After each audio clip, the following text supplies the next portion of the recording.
Pernah sadar nggak? Kamu bisa jadi sangat percaya diri saat mengetik pesan, tapi tiba-tiba berubah canggung saat harus bicara langsung.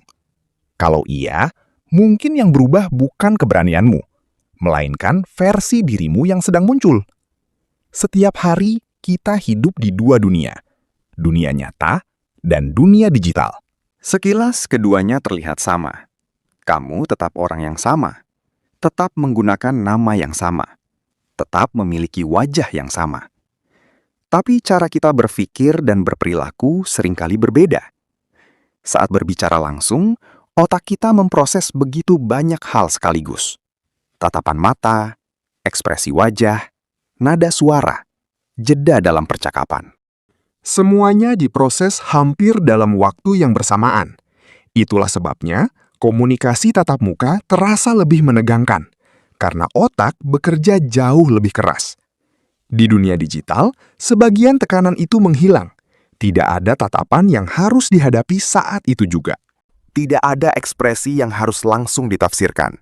Kita punya waktu untuk berpikir, menghapus kalimat, menulis ulang, memilih kata yang terasa paling tepat. Perlahan muncul versi diri yang terasa lebih berani, lebih terbuka. Kadang, bahkan lebih jujur.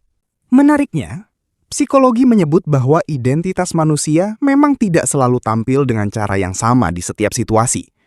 Lingkungan ikut membentuk bagaimana kita mengekspresikan diri. Artinya, kepribadian digital bukan selalu topeng.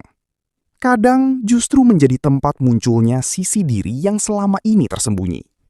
Namun, ada pertanyaan yang mulai terasa menarik. Kalau seseorang merasa lebih menjadi dirinya sendiri saat online, lalu yang mana sebenarnya diri yang asli? Yang berbicara di balik layar atau yang hadir di dunia nyata? Mungkin jawabannya keduanya adalah bagian dari diri kita.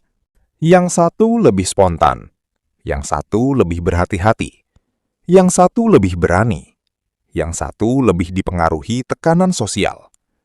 Tidak ada yang sepenuhnya palsu, tidak ada yang sepenuhnya asli. Keduanya hanyalah wajah yang muncul dalam situasi yang berbeda. Teknologi mungkin tidak mengubah siapa kita. Teknologi hanya memperlihatkan sisi diri yang sebelumnya tidak punya ruang untuk muncul. Dan mungkin pertanyaan terbesar bukan apakah dunia digital membuat kita menjadi orang lain, melainkan apakah selama ini kita benar-benar sudah mengenal diri kita sendiri